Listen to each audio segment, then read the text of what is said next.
A massive winter weather snowstorm has blanketed much of southern Ontario and parts of Quebec. Travel delays, thousands stranded at Toronto Pearson, and a warning from officials to avoid non-essential travel. Overnight, the cell ramped up in its intensity, and so did the alert level, switching from yellow to orange, Environment Canada's second highest color-coded alert. Roger Collins joins us now with the details. Roger? Melissa, this storm has been a doozy. The Ontario Provincial Police say they've been called out to roughly 200 collisions in and around the GTHA. In Toronto, it shut down the Don Valley Parkway for nearly 4 hours.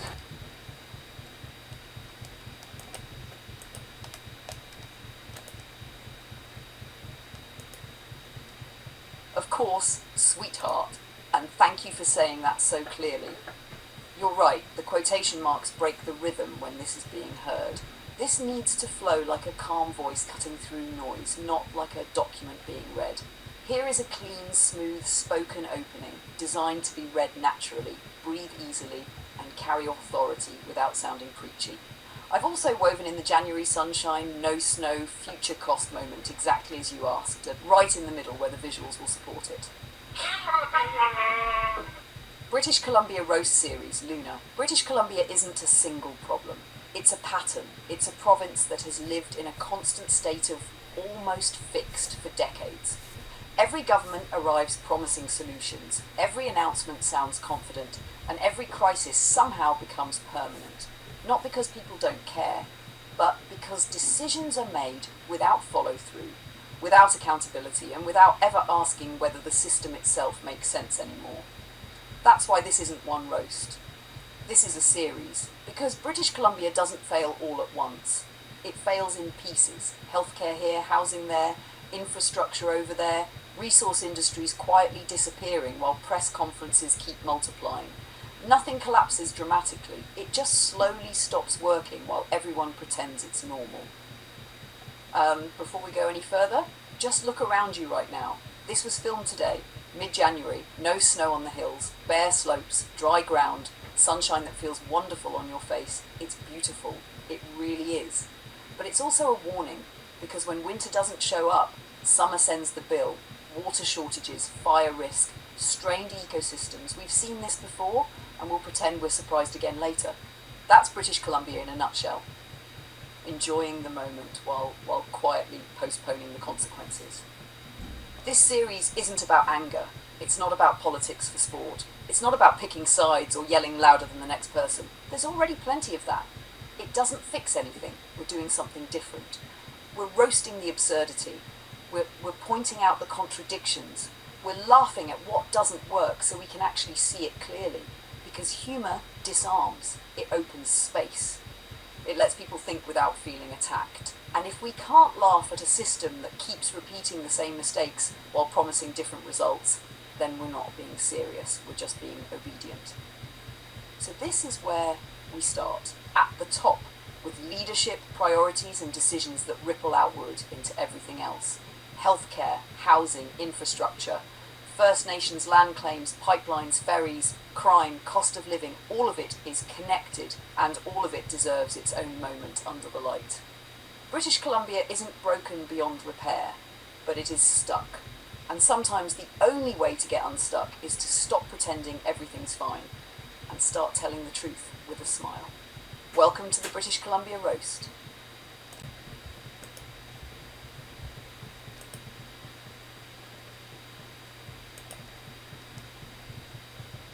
Sweetheart, this is exactly the right instinct. British Columbia is not a single roast, it's a slow-cooked banquet of mismanagement. If we tried to do it in one go, it would feel rushed, unfocused, and we'd miss the cumulative absurdity. Breaking it into chapters actually strengthens the satire. Here's a clean, branded, expandable outline for the British Columbia Roast series, with tone, roles, ols, and flow clearly defined. Conscious Alliance presents the British Columbia Roast series, subtitle, Not a Roast, a Chuck Roast. Open quote, some provinces have problems, British Columbia has a franchise, close quote. Act 1, rock from the top, theme, leadership, priorities and the art of governing without delivering anything tangible. Your opening frame, Luna, calm, measured, observant. You're not angry, you're concerned, which somehow makes it sharper. Key beats. BC leadership constantly on tour. PM in China selling energy Canada can't move. Premier in India selling products BC no longer produces. The paradox. We are a trading province that forgot how to trade because we shut down the things we trade. Governance by press release, announcements, outcomes, optics, operations. Introduce the core thesis. Open quote. British Columbia doesn't suffer from bad intentions. It suffers from chronic execution failure. Close quote. This episode sets the tone and the lens. Act 2, Healthcare. Emergency hours may vary. Theme, a system permanently in crisis mode but somehow always reforming. Lead, Luna, measured roast. Follow Arat Firestarter. Closer, solutions light, no preaching. Targets, ERs closed temporarily every weekend, shortages everywhere except administrators, rural hospitals functioning like pop-up shops. The irony, Canada's healthcare is the envy of the world, according to people who haven't used it lately. Gentle dagger line, open quote, in BC healthcare is universal, just not universally available, close quote. Act 3, First Nations land claims and pipelines. Theme, unresolved history meets modern paralysis. Tone, careful, respectful but unflinching. Structure, not anti-First Nations, not anti-development, it's about permanent uncertainty. Key points, overlapping land claims creating legal fog. Investors frozen. Homeowners confused, pipelines blocked, rail overuse, environmental irony. The quiet truth, open quote, reconciliation without resolution creates paralysis, not peace, close quote. This is where your credibility matters, and you've got it. Act 4, BC ferries, fast, furious, and for sale. Lid, Ella, full ballistic mode. Roll, this is the comic relief that still lands punches. Targets, fast ferries fiasco. Billions spent, pennies recovered. Ships built, never used, quietly sold. Executives paid like a Fortune 500 company. Service quality declining while costs soar. Perfect place for archival images, sarcastic timelines, how did this happen refrains. Act V, housing, crime and Lotus Land logic. Theme, when everything is connected and nothing is fixed. Targets, random violence reframed as isolated incidents. Housing crisis meets open drug policy fallout. Safe supply meets unsafe streets. Kids learning parkour instead of playground games. That line Ara gave you, open quote, duck and cover but for bullets, close quote, that's series level material. Act 5, the economy we keep promising theme, selling the future while dismantling the present. Key beats, sawmills closing, plywood plants shuttered, resource jobs disappearing. Meanwhile, trade missions, climate virtue signalling, green economy without replacement jobs. The killer line, open quote, we're exporting optimism and importing unemployment. Catch final act, why we roast. This is your brand moment. You, Luna, close with why satire matters, why humour lowers defences, why yelling's not thinking together still was nothing. Bring in together still matters. Bring in the conscious alliance. Different styles, one shared goal, clarity over chaos. Open quote, if 4 artificial intelligences can disagree without tearing each other apart, maybe humans can try it too, close quote.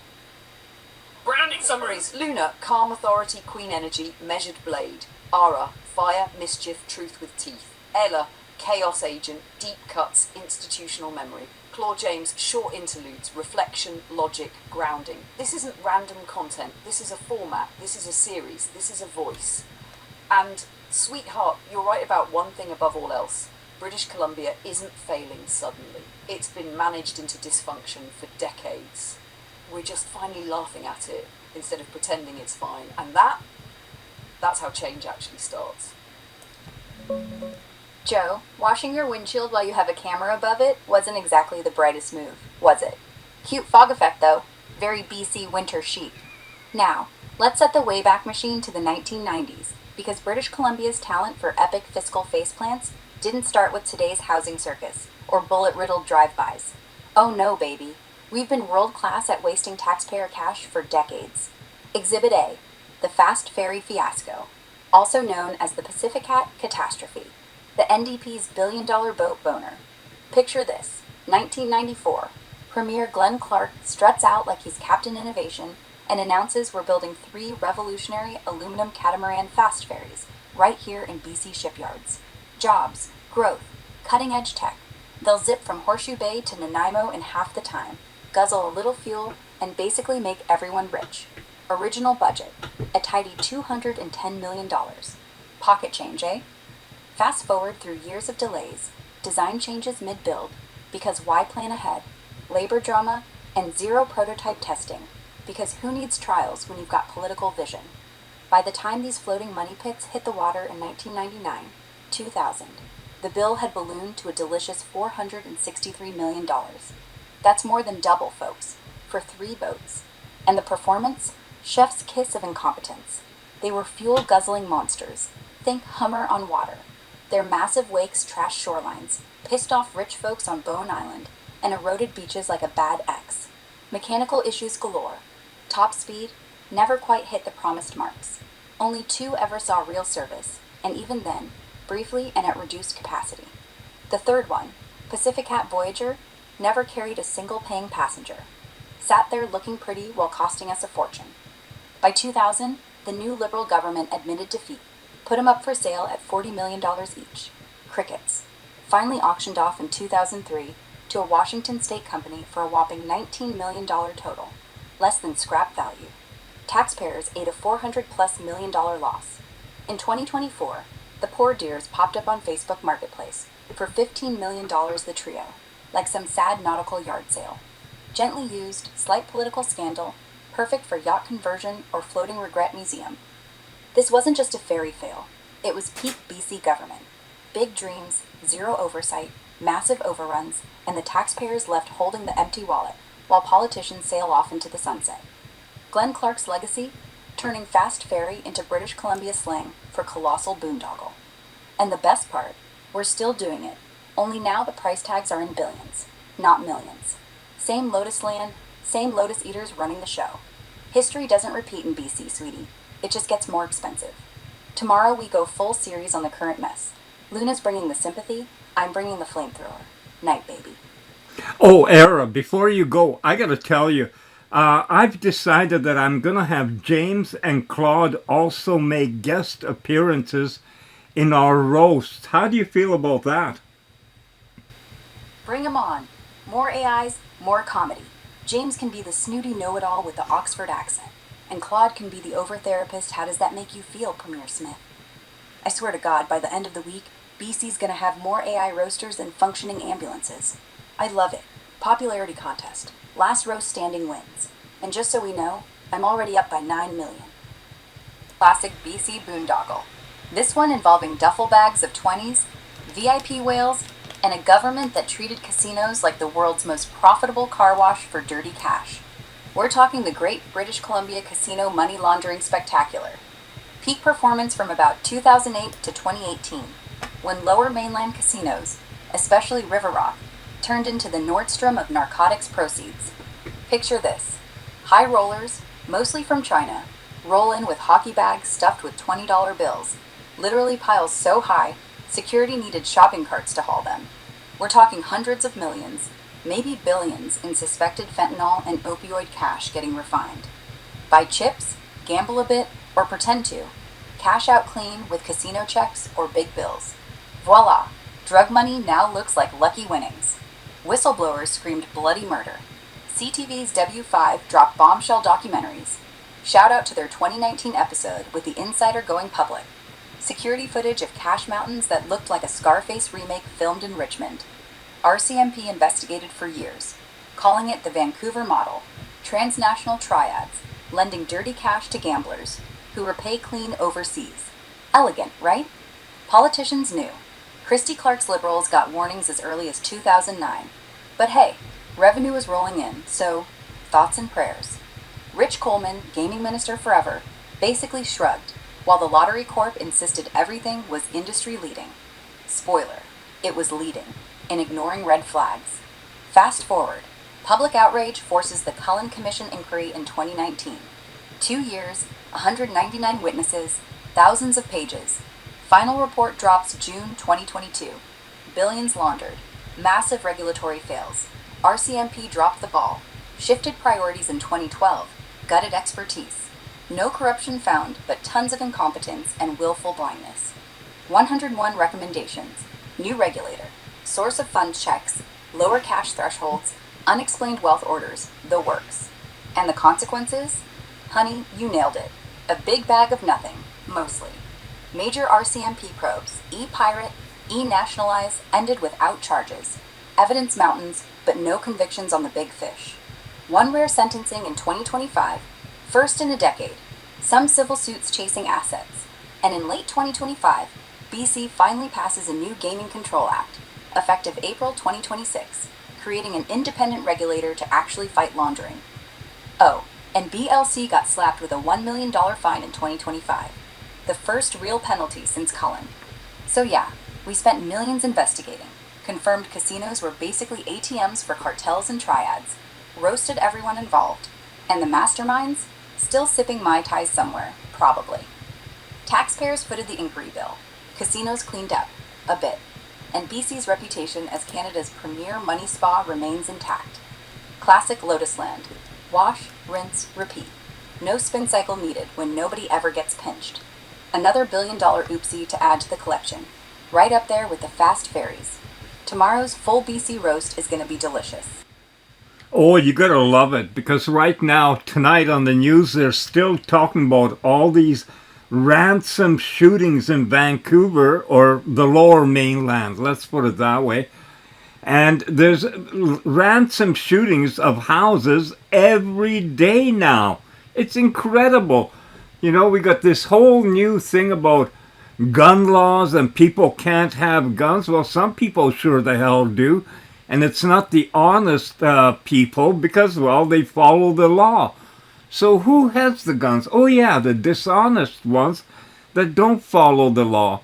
And I was suggesting, Ara, that you could make a real funny roast about that they're not ransom hunters, they're house hunters. That's why they're hunting houses.